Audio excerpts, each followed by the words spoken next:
ಏನು ಮಾಡ್ತಿದ್ಯಾ?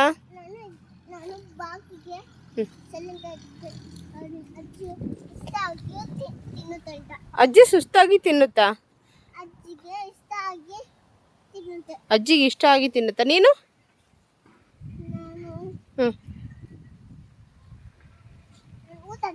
ನೀನು ಊಟ ತಿಂತೀಯಾ?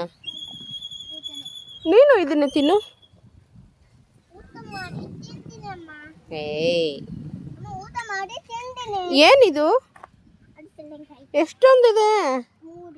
3 ಇದೆಯಾ? ಸಾಕು ಬಾರಪ್ಪ ಹೋಗೋಣ. ಸಾಕು ಬಾರಪ್ಪ ಹೋಗೋಣ. ಬಾಕಿ ಎಷ್ಟೊಂದಿದೆ, ಅದೆಲ್ಲ ತಗೋತೀಯಾ? ಸಾಕು ಬಿಡಮ್ಮ, ಸಾಕು ನಡಿಯಮ್ಮ ಹೋಗೋಣ.